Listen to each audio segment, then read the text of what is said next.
नाम से आप सबको स्वागत है। आज हम रोमियो की पुस्तक में हम जा रहे हैं। मेरे साथ फिर बोलिएगा 4, 1, 14, 7, 1। फिर बोलिए 4, 1, 14, 7, 1। अभी आपको मालूम है 4 सुसमाचार है, उसके बाद 1 कलीसिया की इतिहास है, प्रेरितों की पुस्तक। उसके बाद आज से शुरू है 4, 1 के बाद आज को है 14, आज से शुरू है। ये 14 क्या है? ये 14 जो है प्रेरित पौलुस की लिखी हुई पत्रियां है। 14 पत्रियां प्रेरित पौलुस ने लिखा है। तो वो प्रेरित की लिखी हुई पुस्तक, जो प्रेरित की लिखी हुई पत्रियां जो है, आज आप और मैं यहां देखना चाहेंगे। ये रोमियो की पत्री को 2 भाग में हम बांटेंगे। 1 से 11 अध्याय जो है, ये है डॉक्ट्रिनल चैप्टर्स है।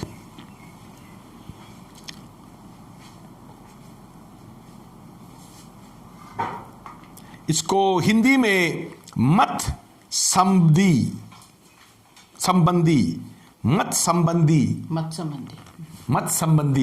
कहेंगे।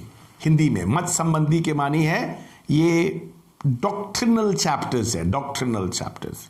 उसके बाद में हम देखेंगे 11 से 16, वो है प्रैक्टिकल चैप्टर्स। प्रैक्टिकल चैप्टर्स जो है अभियासिक या काम करना, जो बातें हैं, काम करने की बातें हैं, अभियासिक बातें हैं, वो है प्रैक्टिकल चैप्टर्स है। वो है 12 से 16। तो आज हम आपके साथ 1 से 11 देखने की कोशिश करेंगे। देखें कितना तक हम जा सकते हैं। हम आपके साथ शुरू करेंगे रोमियो की पुस्तक। रोमियो की पुस्तक में 16 अध्याय है। 16 अध्याय है। 433 आयतें हैं। तो मेरे बाइबल में 9447 शब्द गिना जाता है। अभी आपके साथ हम देखेंगे पहला अध्याय, एक आयत और 2 आयत पढ़ेंगे। पौलुस की ओर से जो मसीह यीशु का दास है और प्रेरित होने के लिए बुलाया गया है और परमेश्वर के उस सुसमाचार के लिए अलग किया गया है, जिसकी उसने पहले ही से अपने भविष्यताओं के द्वारा पवित्र शास्त्र में अपने पुत्र हमारे प्रभु यीशु मसीह के विषय में आज्ञा की थी, प्रतिज्ञा की थी। शरीर के भाव से तो दाऊद के वंश से उत्पन्न हुआ। हमें पढ़ना था 1 और 2, 3 नहीं पढ़ना था। आप 3 को मत जाइएगा, ठीक है? तो 1 और 2 में क्या लिखा है, फिर पढ़िए। पौलुस की ओर से जो यीशु मसीह का दास है और प्रेरित होने के लिए बुलाया गया है और परमेश्वर के उस सुसमाचार के लिए अलग किया गया। देखिए, रोमियो के पुस्तक जो है सुसमाचार की खास बातों को आपको दिखाएंगे, बताएंगे, ठीक है? हाँ, तो यहाँ सुसमाचार के बात करता है। तो हम पढ़ेंगे 9 आयत, 1 अध्याय के 9 आयत। परमेश्वर जिसकी सेवा में अपनी आत्मा से उसके पुत्र के सुसमाचार के विषय में करता है, वही मेरा गवाह है कि मैं तुम्हें किस प्रकार लगातार स्मरण करता है। हालेलुया। सुसमाचार, हालेलुया, हालेलुया। सुसमाचार के बारे में आगे बताता है उसने 14 आयत में, 15 आयत, 14, 15 और 16 आयतों में ऐसा बताता है। 1 अध्याय की 14 आयत में बताता है, मैं कर्जदार हूं। पढ़ के देखिए। मैं यूनानियों और अन्य भाषियों का और बुद्धिमानों और निर्बुद्धियों का कर्जदार हूँ। कर्जदार है। किसकी कर्जदार? सुसमाचार देने की कर्जदार। पौलुस कहता मैं कर्जदार हूं। हाँ, इसके बाद दूसरा 15 आयत। सो मैं तुम्हें भी जो रोम में रहते हैं सुसमाचार सुनाने को भरसक तैयार हूँ। हाँ, फिर दूसरा तैयार हूं। पहला कर्जदार हूं, दूसरा तैयार हूं, और 16 आयत में क्योंकि मैं सुसमाचार से नहीं लजाता, इसलिए लजाता नहीं हूं, शर्म आता नहीं हूं। 3 बातें। देखिए, कोई भी आज प्रचार करना है, ये 3 बातों को ध्यान देना पड़ेगा। ये 3 बातें आप में है तो आप प्रचार कर सकता है। क्या? पहला, कर्जदार हूं। क्या कोई महसूस करता है आप कर्जदार है? जब लोगों को आप देखता है तो महसूस करता है क्या आप कर्जदार है? उनको सुसमाचार देना है। उसके बाद दूसरा, क्या आप तैयार भी है देने के लिए? उसके बाद तीसरा, शर्म आता है? पौलुस कहता है मैं शर्म नहीं आता, क्योंकि 16 आयत में लिखा है ये परमेश्वर की सामर्थ है। पढ़िए। क्योंकि मैं सुसमाचार से नहीं ले जाता, इसलिए कि वो हर एक विश्वास करने वाले के लिए, पहले तो यहूदी फिर यूनानी के लिए, हालेलुया, उद्धार के निमित्त परमेश्वर की सामर्थ है। परमेश्वर की सामर्थ है। उद्धार के निमित्त परमेश्वर की सामर्थ है। अभी यहाँ 1 अध्याय में 18 आयत से हम देखता है परमेश्वर की गुस्सा, रथ परमेश्वर गुस्सा। हाँ जी, 18 आयत। परमेश्वर का क्रोध तो उन लोगों की सब अभिभक्ति और अधर्म पर स्वर्ग से प्रकट होता है, जो सत्य को अधर्म से दबाए रखते हैं। हाँ, सच्चाई को गलत बातों से, गलत विचारों से दबा रखता है, उनके खिलाफ परमेश्वर की गुस्सा, क्रोध आता है। यह हम 21 आयत से हम देखेंगे वजह क्या था। वजह क्या था? इस कारण कि परमेश्वर को जानने पर भी उन्होंने परमेश्वर के योग्य बड़ाई और धन्यवाद ना किया, परंतु कारण परमेश्वर को जानने के बाद भी उसका बढ़ियाई नहीं किया। जानने के बाद भी उसकी स्तुति नहीं की, प्रशंसा नहीं की। तो आगे, और धन्यवाद ना किया तो परंतु व्यर्थ विचार करने लगे, यहां तक कि उनका निर्बुद्धि मन अंधेरा हो गया। ये जो लोग परमेश्वर की स्तुति नहीं करता, उनके मन में कचरा भरा रहता है। बाइबल कहता है उनके मन में कचरा भरा रहता है। तो यहां तो देखा इतना हालत खराब है, कचरा 1 अध्याय 2 अध्याय में इतना कचरा भरा हुआ है। हाँ जी, पूरा कचरा भरा हुआ है। तो यह हम देखते हैं कितना कचरा भरा हुआ है। हम आपके साथ देखेंगे।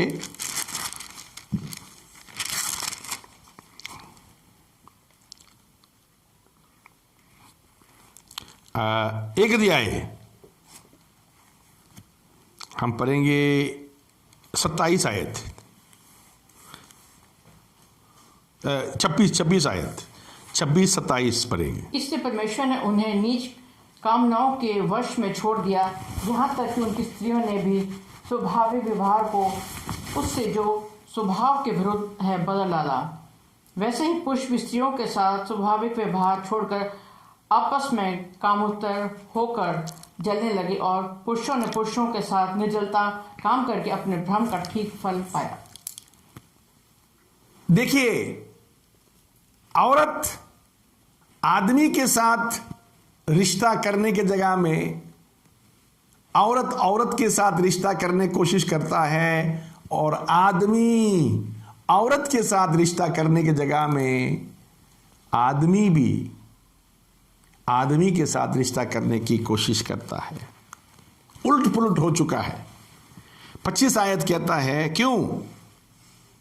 क्योंकि उन्होंने परमेश्वर की सच्चाई को बदलकर झूठ बना डाला, और सृष्टि की उपासना और सेवा की, ना कि उस सृजनहार की जो सदा धन्य है। परमेश्वर की महिमा को मूर्तियों पर, गाय बैल पर, जानवरों पर दे दिया। परमेश्वर की महिमा को जानवरों पर दे दिया। और जैसे चाइना में चमगादड़ की पूजा होता है, आप सोच के देखिए, चमगादड़ ने बीमारी ले आया, कोरोना, और ऐसा बीमारी लाया ठीक ही नहीं हो रहा है। चमगादड़ से पूछे, वो आपको दवाई दे। अभी हम यहां बहुत बड़ा पढ़ना भी दुखी हो जाता है। इतना मार पीट, झगड़ा, फिसाद, खून खराबा यहां हम देखते हैं एक अध्याय के अंत में। और 2 अध्याय की 4 आयत पढ़ना चाहता हूं। क्या तू उसकी कृपा और सहनशीलता और धीरज रूपी धन को तू जानता है? और क्या ये नहीं समझता कि परमेश्वर कृपा तुझे मन फिराव को सिखाती है? हाँ, परमेश्वर के अनुग्रह जो है हमको मन फिराव की तरफ ले जाता है। और यहां हम देखते हैं 15 आयत 2 अध्याय की। वे व्यवस्था की बातें अपने अपने हृदय में लिखी हुई दिखाते हैं और उनके विवेक भी गवाही देते हैं कि उनकी चिंताएं परम पर दोष लगाती या उन्हें निर्दोष ठहराती हैं। उनके विवेक उनकी गवाही है। हम यहां आगे देखते हैं 3 अध्याय।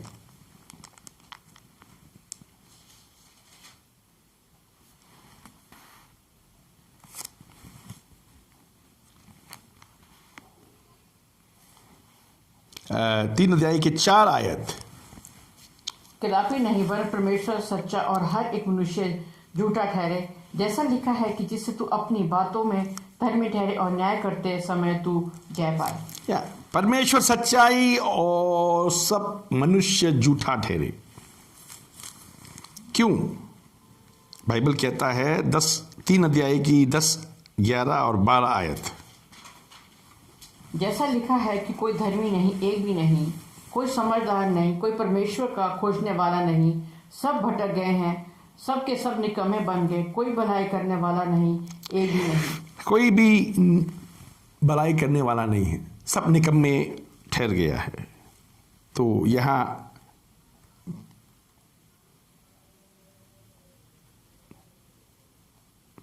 हम पढ़ेंगे 20 आयत।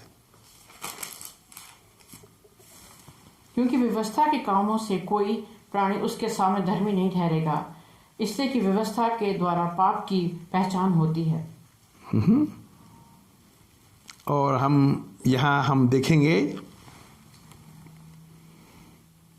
3 अध्याय की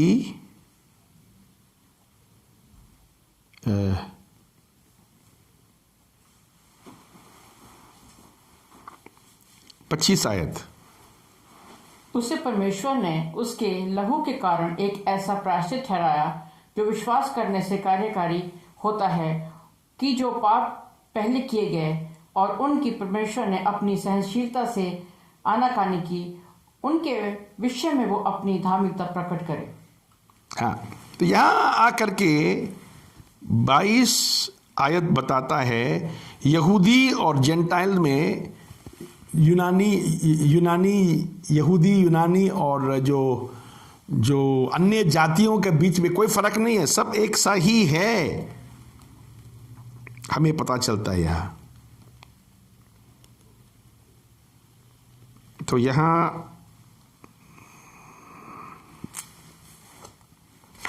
एक आयत हम पढ़ना चाहेंगे।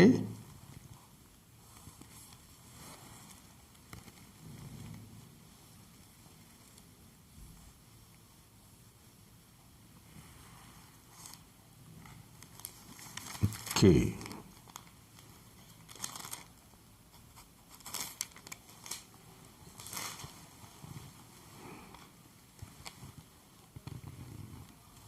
चौथा अध्याय,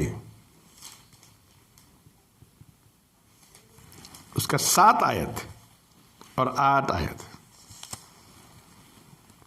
धन्य वे हैं जिनके अधर्म क्षमा हुए और जिनके पाप ढांपे गए। धन्य वो है वो मनुष्य जिसे परमेश्वर पापी न ठहराएगा।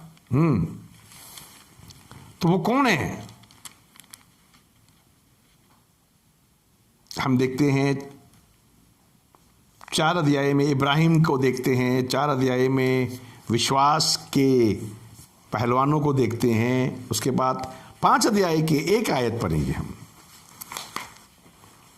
सो जब हम विश्वास से धर्मी ठहरे तो अपने प्रभु यीशु मसीह के द्वारा परमेश्वर के साथ मेल रखें। मेल रखे। यहाँ दोस्ती होता है परमेश्वर और इंसान का वापस। यीशु मसीह के लहू के द्वारा इंसान और परमेश्वर की टूटी हुई रिश्ता फिर जोड़ता है। तो यहाँ हम देखते हैं फिर रिश्ता आके जुड़ता है। तो यहाँ 5 अध्याय की 17 आयत।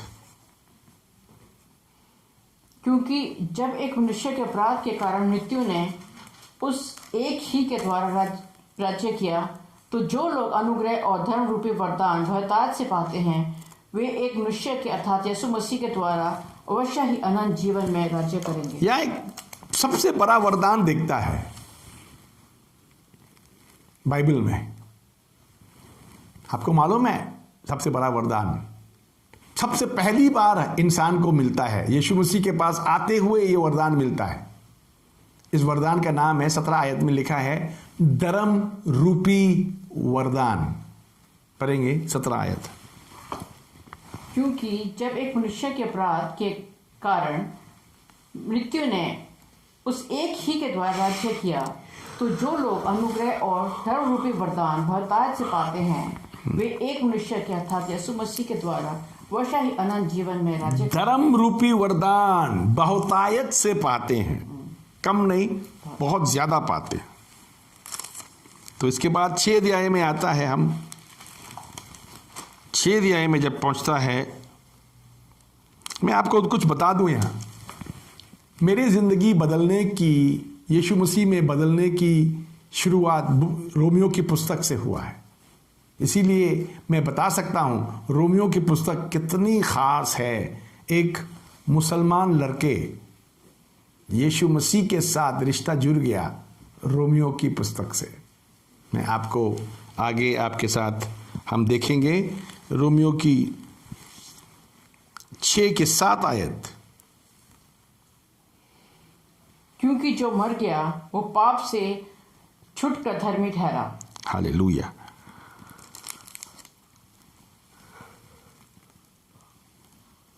सोलह आयत। क्या तुम नहीं जानते कि जिसकी आज्ञा मानने के लिए तुम अपने आप को दास की नाई सौंप देते हो उसी के दास हो और उसी की मानते हो, चाहे पाप के जिसका अंत मृत्यु है, चाहे आज्ञा मानने के जिसका अंत धार्मिकता है।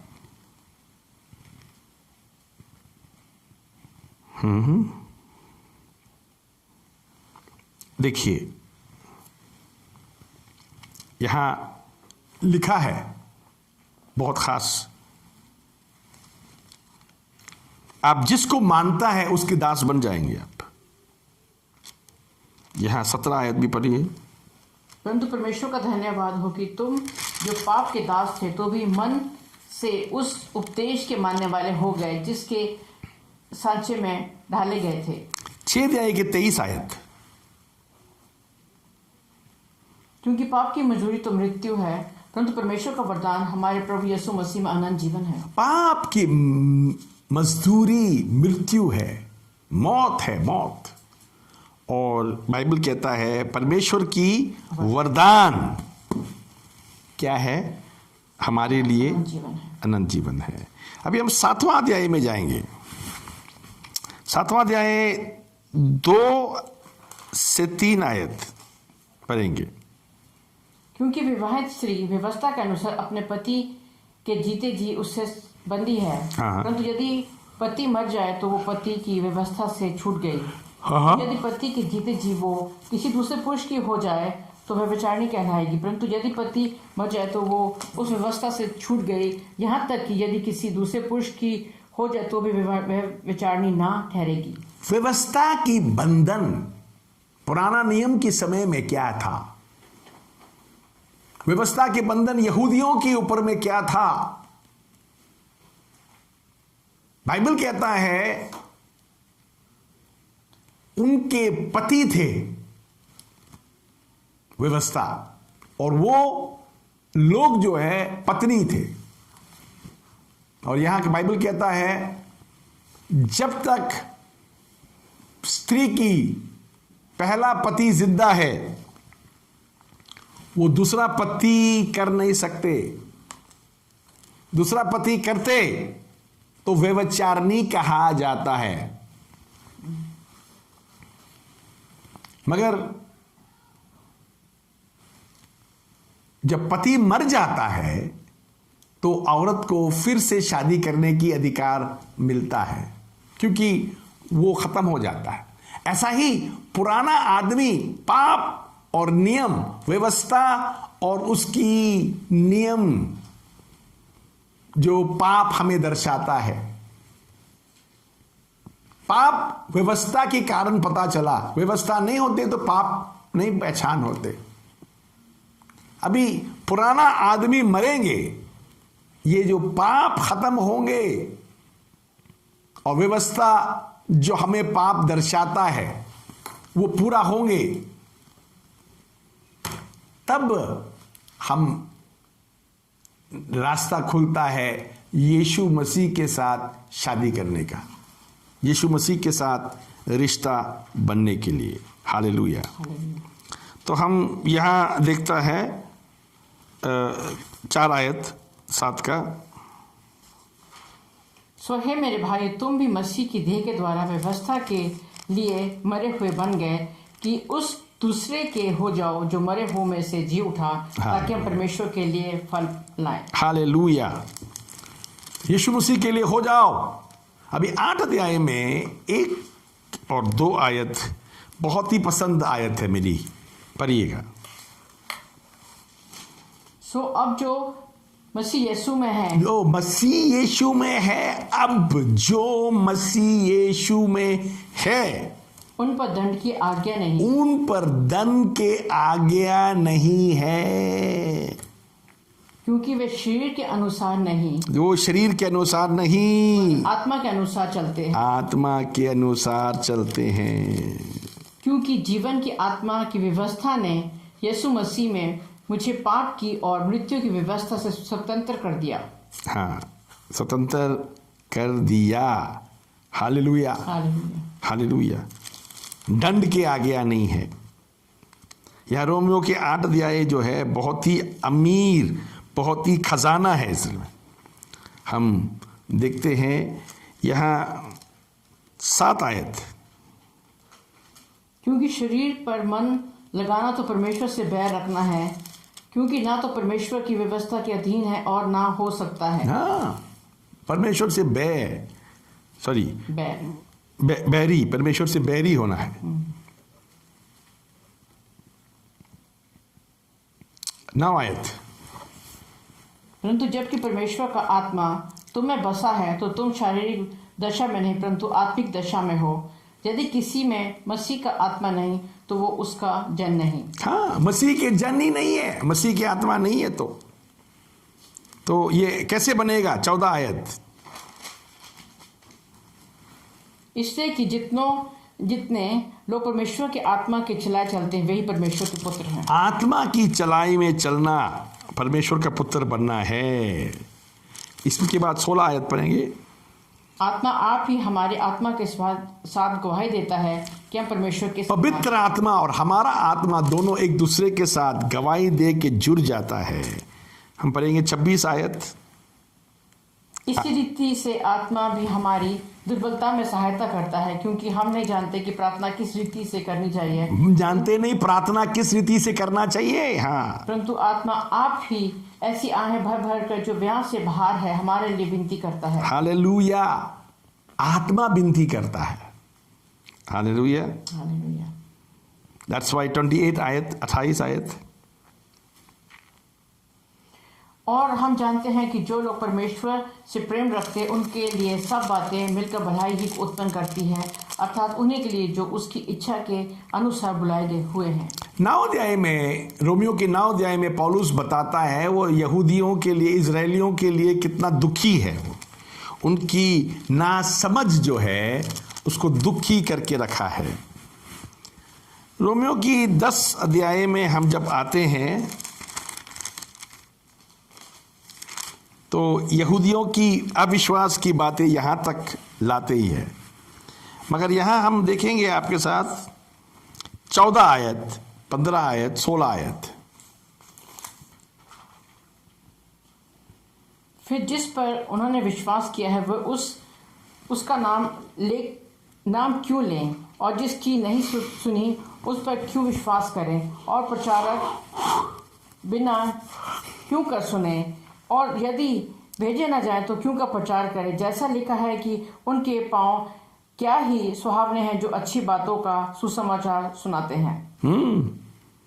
यहां हम देखते हैं 14 आयत में लिखा है कैसे परमेश्वर की नाम पुकारेंगे जब वो विश्वास करते ही नहीं, और विश्वास कैसे करेंगे जब सुसमाचार सुना ही नहीं तो, और सुसमाचार कैसे सुनेंगे कोई उनको प्रचार नहीं करते तो। यहां लिखा है उनकी पैर इतने खूबसूरत है जो सुसमाचार सुनाते हैं। इजरायलियों की बारी में ईसाया क्या कहा, 16 आयत।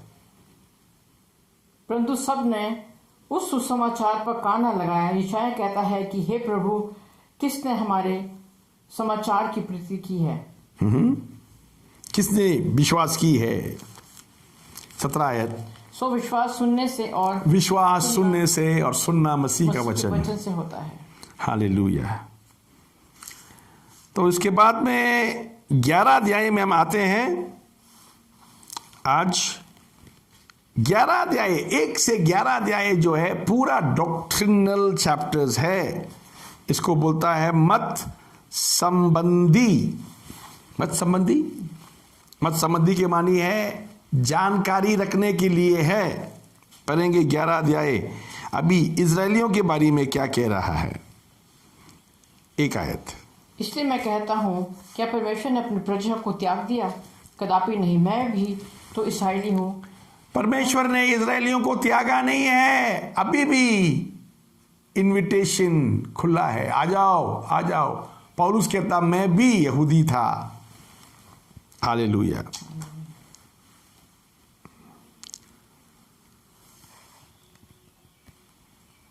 हम पढ़ेंगे 11 का 9। दाऊद ने क्या कहा? और दाऊद कहता है, उनका भोजन उनके लिए जाल और फंदा और ठोकर और धन का कारण हो जाए। इनके हालात बहुत खराब है, ठोकर में है इन लोग। यीशु मसीह के नाम सुनते हुए ठोकर खाते हैं, गिर जाते। और यहां 11 आयत से पढ़ेंगे। सो मैं कहता हूँ, क्या उन्होंने इससे ठोकर खाई कि गिर पड़े? कदापि नहीं, परंतु उनके गिरने के कारण अन्य जातियों को धार मिला कि उन्हें जलन हो। सो यदि उनका गिरना जगत के लिए धन है और उनकी घटी अन्य जातियों के लिए संपत्ति का कारण हुआ, तो उनकी भरपूरी से कितना ना होगा। वो यहूदी नहीं विश्वास किया, इसीलिए सुसमाचार अन्य जातियों के पास पहुंचा। उनकी इनकार हमारा फायदा हुआ। हालेलुया। उनके इनकार हमारा फायदा हुआ। और आखिरी में हम 25 आयत देखता है, 11 अध्याय की 25 आयत। हे भाइयों, कहीं ऐसा ना हो कि तुम अपने आप को बुद्धिमान समझ लो। इसलिए मैं नहीं चाहता कि तुम इस भेद से अनजान रहो कि जब तक अन्य जातियां पूरी रीति से प्रवेश ना कर लें, तब तक इस्राएल का एक भाग ऐसा ही कठोर रहेगा। हालेलुया। एक भाग ऐसा ही कठोर रहेगा। 11 अध्याय में हम देखते हैं 29 आयत। क्योंकि परमेश्वर अपने वरदानों से और बुलाहट से कभी पीछे नहीं हटता। परमेश्वर जिसको बुलाया है वो पीछे नहीं हटा। यहूदियों को अभी भी परमेश्वर की बुलाहट है। परमेश्वर चाहता है वो लोग आए, और उनके गमन और मन कठोरता उनको मसीह यीशु से दूर रखा है। तो 11 अध्याय तक हम पूरा डॉक्ट्रिनल चैप्टर सीख सकते हैं। 11 अध्याय तक हम देख सकता है ये मत संबंधी जो कहता है डॉक्ट्रिनल चैप्टर्स। और कल से 12 से 16 हम कल प्रैक्टिकल चैप्टर कल देखेंगे आपके साथ रोमियो की पुस्तक में।